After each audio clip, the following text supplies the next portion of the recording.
Good morning and welcome to The Knowing Show. I am your host, Christene Marie. I feel so privileged to be with you here this morning. I am keenly aware of just the date today, June 20th. And obviously, for those listening in the future, maybe today's lesson falls on a different day, but I'm just aware of June 20th right now. My family is gathered in Maryland for the official celebration of my uncle's life. Today also marks the anniversary of my sister who married her late husband. Gosh, 16 years ago they got married, and he passed. Um, how many years ago? 9 years ago? No, 11 years ago, 12 years ago. So it's been a weird morning, just kind of looking at the calendar and recognizing that we're holding time for us to connect and have a meaningful conversation, yet simultaneously other people are grieving um, around the world, not just in my family, but I know it's far reaching. And so there's this strange dynamic of what means to be an adult, where it means to be an adult. I heard somebody define this, where it's effectively the ability to hold two seemingly opposing truths at once. And so one side of the coin is that this is a beautiful, wonderful day, not to be wasted, not to be squandered. And the other side of that coin is that there's so much suffering, there's so much brokenness. And so the ability to hold both, to examine both and give honor to both and allow for both to be true is really a sign of emotional maturity. And so as we encounter today's conversation and lean into today's lesson and chat here on YouTube, and for those watching elsewhere, y'all, I really want to encourage us to consider two sides to the coin and allow for the duality of perspective, because so often, and it's not even just duality, there's a tertiary perspective. There's adding in fourth, fifth, seventh, 10th dimensions of perspective that conjure up life. And so for us to be able to be aware, much less open to hearing and receiving someone else's perspective when it's different from ours, does require a great amount of maturity. And here on the show, we talk about the cultivation of our intelligences, our intellectual, emotional, spiritual, and physical intelligence. And the byproduct of that maturing and cultivating is the ability to hold. We just have a bigger ability to hold, and in our grasp and even kind of in our hemisphere, multiple different perspectives, multiple different opinions, multiple different expectations. And then we get to choose. What's the perspective we're going to take? What's the expectation we're going to choose for our own lives? Today's question that we're exploring is, do we actually have the ability to change? Can we actually change? And so we're going to be having that kind of on one hand, and then the ability to hold multiple perspectives and opinions in duality or even in conflict with each other are both really important and are both necessary to be able to answer this question. So I'm going to go ahead and jump over to our lesson for today. Before I do, just want to jump here in the chat one moment and just greet those with me. Fabian, good morning. I'm glad to see you. Wayne, good morning. I'm glad you're here. Louis, good morning. Good to see you. All right, let's go ahead and dive into today's lesson. So we are back in another review section. Lesson 171 is reviewing two past lessons under the premise of God is but love, and therefore so am I. Lesson 151, we're reviewing all things are echoes of the voice of God. God is but love, and therefore so am I. Lesson 152, the power of decision is my own. God is but love, and therefore so am I. And I want to read lesson 152. I pulled it up yesterday and it looked so applicable to today's point of discussion. The power of decision is my own. No one can suffer loss unless it be his decision. No one suffers pain except his choice elects this state for him. No one can grieve, nor fear, nor think him sick unless these are the outcomes that he wants. And no one dies without his own consent. Nothing occurs but represents your wish. Nothing is omitted that you choose. Here is your world complete in all details. Here is its whole reality for you. And it is only here salvation is. You may believe that this position is extreme and too inclusive to be true. Yet, can truth have exceptions? If you have the gift of everything, can loss be real? Can pain be part of peace or grief of joy? Can fear and sickness enter into a mind where love and perfect holiness abide? Truth must be all inclusive if it be the truth at all. Accept no opposites and no exceptions, for to do so is to contradict the truth entirely. Salvation is the recognition that the truth is true and nothing else is true. This you have heard before, but may not yet accept both parts of it. Without the first, the second has no meaning, but without the second, is the first no longer true? Truth cannot have an opposite. This can be too often said and thought about. For if what is not true is true as well as what is true, then part of truth is false. And truth has lost all meaning. Nothing but the truth is true, and what is false is false.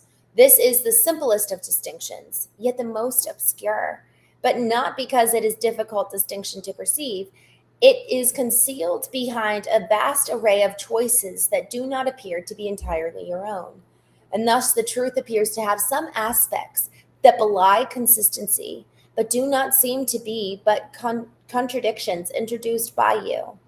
As God created you, you must remain unchangeable, with transitory states by definition false. And that includes all shifts in feelings, alterations in conditions of the body and mind, and in all awareness and in all response. This is the all-inclusive which sets the truth apart from falsehood, and the false kept separate from the truth of as what it is. Is it not strange that you believe to think you made the world you see is arrogance? God made it not. Of this you can be sure. What can he know of the ephemeral, the sinful, the guilty, the afraid, the suffering and lonely, and the mind that lives within a body that must die? You but accuse him of insanity, and to think he made a world where such things seem to have reality. He is not mad. Yet only madness makes a world like this. To think that God made chaos contradicts his will, invented opposites to truth, and suffers death to triumph over life. All of this is arrogance. Humility would see at once these things are not of him. Can you see what God created not? To think you can is merely to believe you can perceive what God willed not to be. And what could be more arrogant than this? Let us today be truly humble and accept what we have made as what it is. The power of decision is our own. Decide but to accept your rightful place as co-creator of the universe, and all you think you made will disappear. What rises to awareness then will be all that there ever was, eternally now, as it is now, and it will take the place of self-deception made but to usurp the altar of this Father and the Son. Today we practice true humility, abandoning the false pretense by which the ego seeks to prove it arrogant. Only the ego can be arrogant, but the truth is humble in acknowledging its mightiness and its changelessness and its eternal wholeness, all encompassing God's perfect gift to his beloved Son. We lay aside the arrogance which says we are sinners, guilty and afraid, ashamed of what we are, and lift our hearts in true humility instead to him who has created us immaculate, like to him in power and in love. The power of decision is our own, and we accept of him that which we are and humbly recognize the Son of God. To recognize God's Son implies as well that all self-concepts have been laid aside and recognized as false. Their arrogance has been perceived, and in humility the radiance of God's Son, his gentleness, his perfect sinlessness, his Father's joy, his right to heaven and release from hell are joyously accepted as our own. Now do we join in glad acknowledgement that lies are false and only truth is true. We think of truth alone as we arise and spend 5 minutes practicing its ways, encouraging our frightened minds with this. The power of decision is my own. This day I will accept myself as what my Father's will created me to be. Then will we wait in silence, giving up all self-deceptions as we humbly ask ourselves that he reveal himself to us, and he who never left will come again to our awareness, grateful to restore his home to God, as it was meant to be. In patient wait for him throughout the day, and hourly invite him with the words with which the day began, concluding it with the same invitation to yourself. God's voice will answer, for he speaks to you and for your Father. He speaks for you and you're for your Father. He will substitute the peace of God for all your frantic thoughts and the truth of God for self-deceptions, and God's Son for your illusions of yourself. Y'all, last night we talked a little bit about the armor that we wear. And so much of even just this last line, he will substitute the peace of God for all your frantic thoughts, the truth of God for self-deceptions, and God's Son for your illusions of yourself. So much of the armor that we wear to protect ourselves actually is the very thing that's keeping and maintaining this fearful state that we're in, the self-deceptions. The more armor that we build up to try to protect us from other people actually keeps in and maintains the frightened mind, the illusions that we've created about ourselves, the illusions we've created about the world and about God. So the more we are hiding behind walls we've built, the more we're actually keeping other people out, and the more we're not shining light in the dark places. Yes, it prevents other people from seeing us, which might feel safe. But at the end of the day, we're actually protecting. What we're protecting are the very lies which are keeping us enslaved in the first place. So really, any sense of self-defense, any sense of attack on other people is actually protecting something that is weak within. And so if we really want to break free from that, this lesson actually comes perfectly on the heels of yesterday's conversation. And I want to go back to the very lesson and premise itself. The power of decision is my own. She opens with this: no one can suffer loss unless it be his own decision. No one can suffer pain except his choice elects the state for him. Y'all, it's so wild. There's this concept that is effectively, well, it's based on the principle of cause and effect. You will find what you're looking for. So much of what our armor looks like and our self-defense, it looks like shutting people out. It looks like keeping ourselves at an arm's length. It looks like not trusting people. It looks like never getting too close so that they can't let us down or they can't abandon us.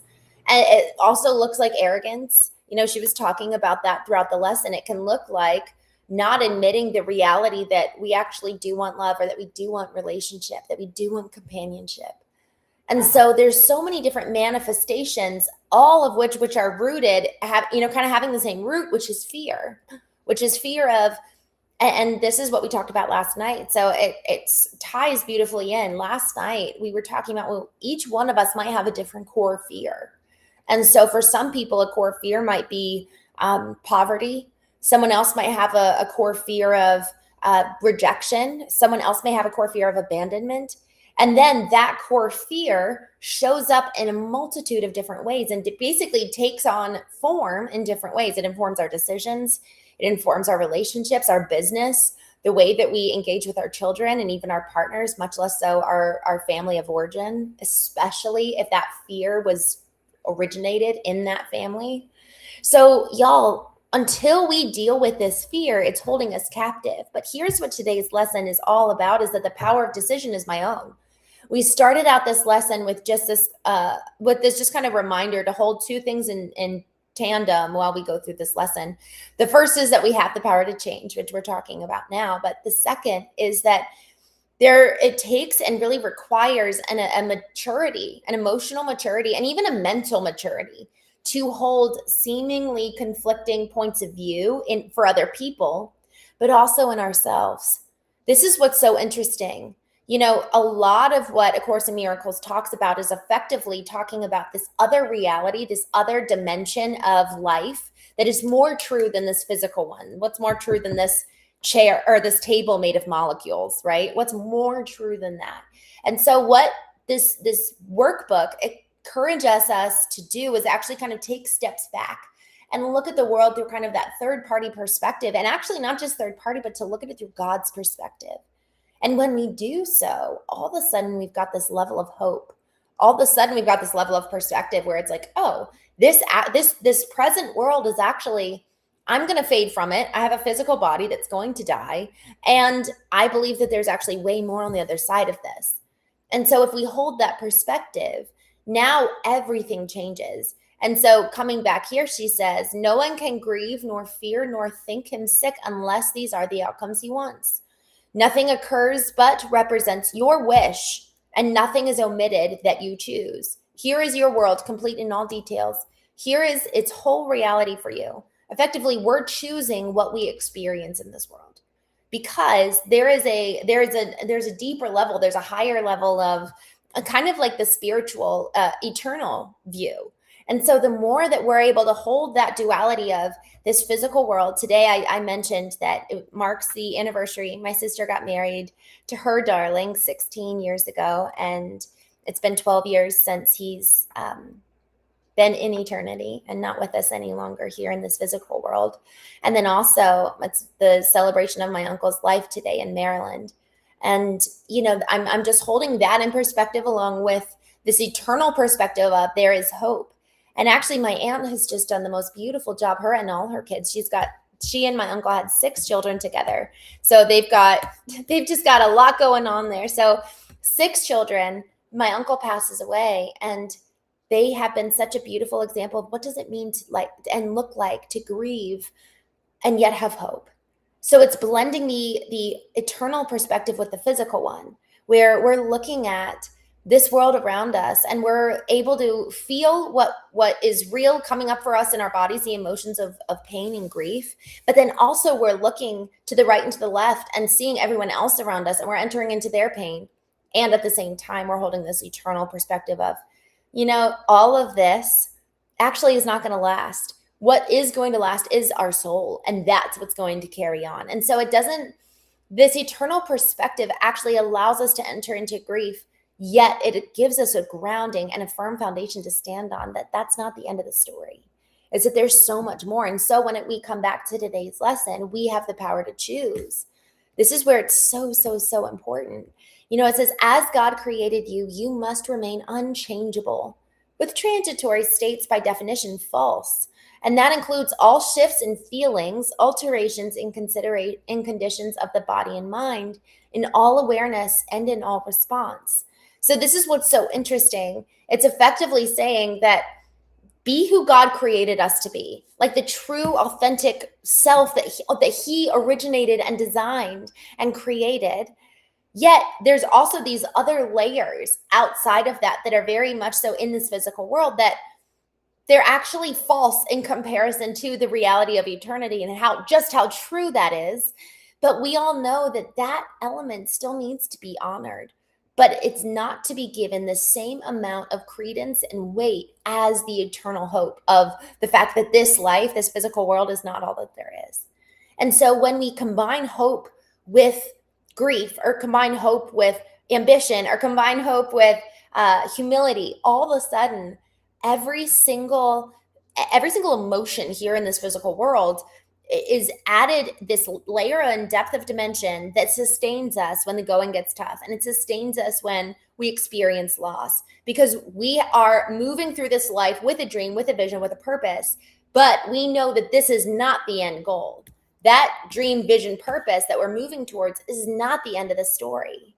And so when we have a grounding and a firm foundation and kind of a propelling agent that's hope and love matched together, knowing that eternity is our final destination, then anything that happens in this physical world, we can experience and move through the normal human emotions, but that's not the end of the story. That's not where we land. That's not where we end up emotionally, even, much less so on a physical perspective. Guys, people die of a broken heart. They really do. It's devastating how much people can be so wrapped up in their partner or wrapped up in this physical earthly dream that if something breaks, whether that person dies or that dream dies, they can die too. So there's this concept. She actually calls this out right here in the third sentence here. No one dies without his own consent. Y'all, what we wrap ourselves around, whether it's a dream or a person or a place or a status, we're choosing that. And if we put all of our eggs in that basket and it doesn't seem to work out, man, that's going to be really devastating even for our nervous system. there's a very physical reality that we're dealing with here. So as we talk about this, we talked about duality at the very, very beginning, and even tertiary and 10th degrees of perspective and truth. But when we add in this, your physical body does react. It stores memory, it stores data, it recalls what you've been through, and your nervous system is conditioned as a result of that. So when people come in who are very, very spiritual and are like, well, just live kind of in the ethereal world. And it's like, well, that's not practical. That's not reality. Only so many people are monks these days, right? We're not talking about that. We're talking about blending and bringing the power to choose and the power to decide, am I going to have my mind informed by both that which is greater and more true than this physical world and still aware of what's going on in this physical world? Or am I going to just shut off my mind at heart and soul to one of those realities or both? A lot of people are really numb and they just move through life on autopilot and just live on default. Whereas some folks are really committed to earthly success, and maybe others still are really committed to spiritual success. I think of my other uncle who passed away in April. He was both a lawyer in his family town and a priest in his family town. And like, what a unique duality of, ability to exist in both, to be able to have such both, feet in both places, almost like the spiritual and the physical. And y'all, I think that that's just such a good example to us, such a good example of what does it mean to have the ability to connect in both regards and to really be able to experience life to the fullest on the spiritual and physical dimensions. And so to that point, we have the power to decide, how much are we going to remind ourselves of what's more true than this physical world, because this physical world can be really disappointing. And how much are we going to maintain connection with the physical, even though it might be disappointing? It requires vulnerability to be present here in this world. It requires vulnerability to engage in relationships. And so if we are hidden behind this armor, like we talked about yesterday, it's nearly impossible to have a full, rich physical life. But here's the thing. So much of the physical boundaries that we put up with other people, we often have put up with ourselves and also with God. And so the degree to which we're shutting other people out is likely the degree that we've maybe even shut ourselves out and maybe even shut God out. So the physical is this like overlay of the spiritual in so many ways, where if we want to really come to know ourselves and really come to know who was the original design that God created us to be, we actually really do need to get to know ourselves in a physical way. And so back to this question of, do I have the power to change? The answer is a resounding yes. It's just a matter of whether we will take that responsibility and whether we will allow for us to have an acknowledgement of both dualities kind of layered on top of each other. I'm just going to jump here in the chat. Bangtop, good morning. It's good to see you. Goose Hunter, good morning. Thank you for joining. I'm glad to see you. Miss Blipper, good morning. Wayne, hello, my friend. Lewis, good morning. Y'all, thank you so much for joining today. I am going to jump off, but thank you so much for joining. I know that this lesson was a heady one and added in a lot of layers. So I'm glad you stuck around and were hanging out with me. I'll see you again tomorrow morning, 11 a.m. Eastern, 8 a.m. Pacific, and I'll see you then.